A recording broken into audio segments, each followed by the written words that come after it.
బలమైన యువత. మీరు పుష్ప సినిమాలు ఇవన్నీ చూడటానికి బాగుంటాయి. సినిమా పరంగా నేను సినిమా పరంగా సినిమాని చూడటం, ఎంజాయ్ చేయటం వేరు. అదొక సినిమా, ఒక కల్పిత గాథ. కానీ నిజ జీవితంలో ఎర్రచందనం కొట్టేవాళ్ళు మన భుజాల మీదకి ఎలా ఎక్కించుకుంటాం?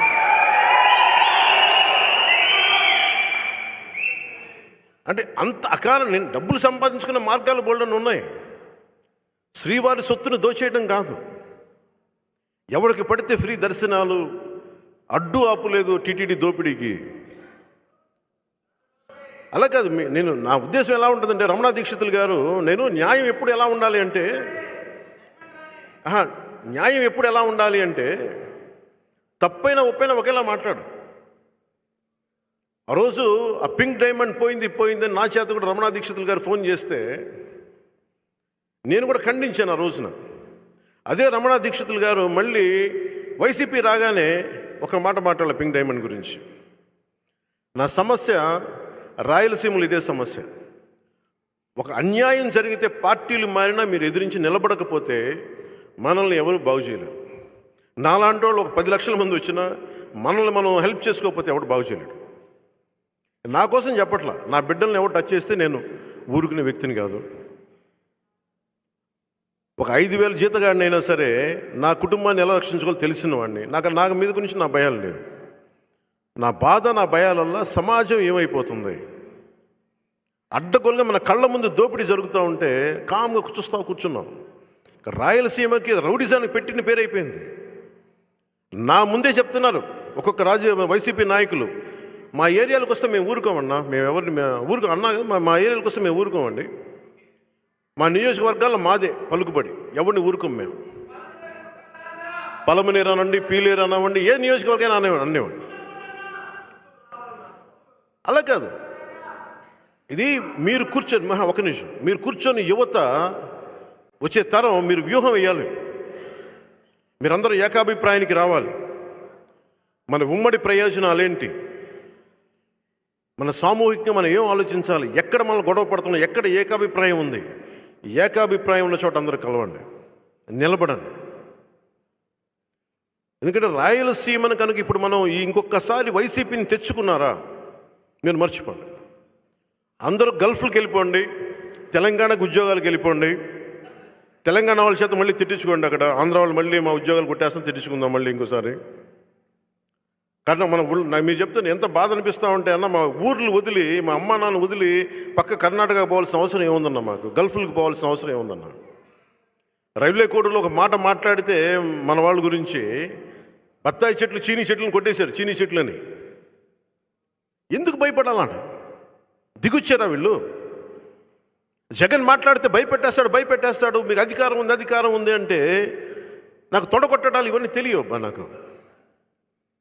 నాకు తొడగొట్టడాలు, గుండెలు చీల్చుకోవాలి తెలియదు. కానీ నాకు నిజంగా ఒకటే అడగాలనిపిస్తుంది, మీరు కొడితేనే దెబ్బ, మేము కొడితే మీకు దెబ్బ తగలదా? మీరు కొడితేనే మా ఒంట్లో నుంచి రక్తం వస్తుందా? మేము కొడితే మీ ఒంట్లో నుంచి రక్తం రాదా? మీరు కొడితేనే ఎముకలు ఇరుగుతాయా? మేము కొడితే ఎముకలు, కాళ్ళు, కీళ్ళు ఇరగవా? మీకు ఇరుగుతుంది. ఎంతకాలం బానిస సంఖ్యలతో ఉంటారు కబంధ హస్తాలను ఆలోచించండి ఒకసారి. నేనున్నాను ఇక్కడ, నాకు పోగొట్టుకోవడానికి సమస్తం ఉంది. నాకు పెద్ద పేరు ఉంది, యాక్టింగ్ కెపాసిటీ ఉంది, డబ్బులు ఉన్నాయి, కుటుంబం ఉంది, బిడ్డలు ఉన్నారు. నా కోసం మాట్లాడట్లా. అన్నీ వదులుకొని ఎందుకు వస్తున్నానంటే నా కుటుంబం అనుకున్నాను. మన వాళ్ళందరూ, మన తెలుగు జాతి మన కుటుంబం అనుకొని వచ్చాను. నేను తగ్గున్నాను యాక్చువల్గా. మొన్నదాకా అందరూ సలహాలు ఇచ్చారు నాకు, నువ్వు ఎలా నిలబడాలి, ఎలా చేయాలని. అందరూ వైసీపీకి వెళ్ళిపోయారు. ఈరోజు పవన్ కళ్యాణ్ దగ్గర అన్నీ వస్తాయి ఐడియాలు. సీట్లు ఎన్నా తెలియదబ్బా నాకు. అన్నీ ఒకటి కాదు. నేను అనేది ఏంటంటే, నువ్వు రిజర్వేషన్ గురించి మాట్లాడినా, ఏమి మాట్లాడినా పద్ధతి ప్రకారం మాట్లాడండి. పింక్ డైమండ్ లాగా టీడీపీ ఆ ప్రభుత్వం ఉన్నప్పుడు ఒకలాగా, ఈ ప్రభుత్వం ఉన్నప్పుడు ఒకలాగా మాట్లాడకండి. నేనే ఉన్నా స్టీల్ ప్లాంట్ గురించి, వైజాగ్ స్టీల్ ప్లాంట్ గురించి. నేను భారతీయ జనతా పార్టీ ప్రధానమంత్రి గారితో అందరితో నాకు చక్కటి బంధాలు ఉండి కూడా స్టీల్ ప్లాంట్ దగ్గరికి వచ్చినప్పటికీ నా అభిప్రాయం చాలా బలంగా తెలియజేస్తాను. ప్రజా సమస్యను తీసుకెళ్ళగలిగా. అక్కడ నేనే సన్నాయి నొక్కులు నొక్కల. అందుకని ఈ రోజున మనకు కావాల్సింది కన్వీనియంట్గా మాట్లాడే వ్యక్తులు కాదు, నిలబడే వ్యక్తులు కావాలి. అలాంటి నిలబడే వ్యక్తి ఈ రోజున జంగాల శ్రీనివాసులు గారు వచ్చి వారి అబ్బాయిలతో మాట్లాడారు, వారి బ్రదర్ శివ గారితో మాట్లాడారు, జగన్ గారితో మదన్ గారితో మాట్లాడారు. వాళ్ళు నలుగురితో కూర్చొని ఒకటే చెప్పాను, నేను నా కోసం చేయట్లేదు ఇది, మీరు కూడా మీ కుటుంబం కోసం కాదు, ఇది ఒక చిత్తూరు జిల్లా కోసం కాదు, ఒక నియోజకవర్గం కోసం కాదు, రాయలసీమ ఆంధ్ర రాష్ట్రం కోసం మనం కలిపి చేయాలి. ఏ వర్గాలైతే దెబ్బతున్నాయో, ఏ వర్గాలైతే అణిగిపోతున్నాయో వాటి వెంట మీరు నిలబడండి. మేము కలిసికట్టుగా ఉందాం. రౌడీజం చేస్తూ ఉన్నారు.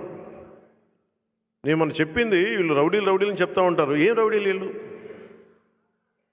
నరికేస్తారా వీళ్ళు ప్రతిసారి కూర్చోబెట్టి? నేను మిమ్మల్ని రెచ్చగొట్టట్లా, భయపడద్దని చెప్తున్నా. ఎందుకంటే ఇంత సంఖ్యాబలం ఉన్న కులాలు చాలా ఉన్నాయి అక్కడ. కొద్దిమంది చేతుల్లోకి మీరు ఎందుకు వెళ్ళిపోతారు? భయపడాల్సిన అవసరం ఏముంది? మన బలహీనత ఐక్యత లేక, సంఖ్యాబలం ఉన్న కులాల్లో ఐక్యత లేక జగన్ గారి మనుషులకి మీరు ఊడిగం చేస్తూ ఉన్నారు. ఇది మారాలి. 2024కి ఇది మారాలి. ఆ ధైర్యం మనం అతను తిట్టద్దు, అతన్ని తిట్టాల్సిన అవసరం కూడా లేదు. అతన్ని మనం ఎన్ని వర్బల్ డయరీ అంటాం, మనం ఎన్ని తిట్టినా ఎన్ని అనుకున్నా చప్పట్లు కొట్టినా నన్ను సీఎం అన్నా మారదు. మీరు మీ స్థాయిల్లో మీ కుదిరినంత మీరు ఎదురు తిరిగితే అప్పుడు మార్పు వస్తుంది. మనం నా దగ్గర గుండెలు చించుకొని వీరంగాలు చేస్తే సరిపోదు. నేను మీ దగ్గర తక్కువ మాట్లాడతాను, నేను ఎక్కువ మాటలు చెప్పను, తొడలు కొట్టుకోను, గుండెలు చరుచుకోను, జబ్బలు చరుచుకోను, చొక్కాలు ఇట్లా మడత పెట్టను జగన్లాగా. అవసరమైనప్పుడు నిలబడతాం అంతే. ఎందుకంటే సినిమాలు చేసి విసుగు ఉంటుంది. వీళ్ళందరూ సినిమాలు చేయగానంటే వెనకాల రీ రికార్డింగ్లు వేసుకుంటూ ఉంటారు వీళ్ళు. అలాగే వీళ్ళకి రీ రికార్డింగ్లు ఎక్కువైపోయినాయి. ఆ KGF సినిమా పుణ్యం, పుష్ప సినిమా పుణ్యం అని రీ రికార్డింగ్లు ఎక్కువైపోయినాయి. వీళ్ళు నేను మామూలుగానే పంచె కట్టుకొని ఏదో మన సాంప్రదాయం ప్రకారం వస్తాం. వీళ్ళు అలా కాదు, వెనకాల మామూలుగా రీ రికార్డింగ్లతోటి. నేను సినిమాల్లో కూడా చేయను ఇంత తమాషా.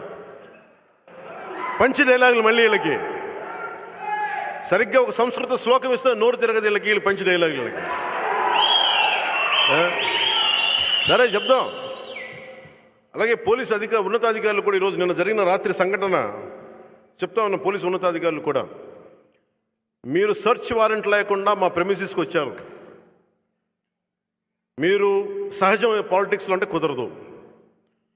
We have to restore democracy. ప్రజాస్వామ్యాన్ని పునరుద్ధరించాలి. మీరు కనుక ఇప్పుడున్న పార్టీకి కొమ్ము కాస్తూ ఉంటే, మా ప్రభుత్వం వచ్చాక, సంకీర్ణ ప్రభుత్వం వచ్చాక నేను మర్చిపోయే వ్యక్తిని కాదు. ఎందుకంటే మీరు ప్రజాస్వామ్యబద్ధంగా నేను చాలా గౌరవించే వ్యక్తిని, నేను భయపడే వ్యక్తిని కాదు. నన్ను ఖండాలుగా ముక్కలుగా నరికినా భయపడే వ్యక్తిని కాదు. అన్నీ సిద్ధపడే వచ్చాను, అందుకే చెప్తున్నాను. నేనేం భయపడ్ను. మనం ఒకటే చెప్పా, నాతో గొడవ పెట్టుకుంటే ఒకటే తేలాలి బయటికి, రెండోవాడు రాడు. నేను కాదు, అది మీరే అవుతారు, గుర్తుపెట్టుకోండి. జై జనసేన, జై హింద్.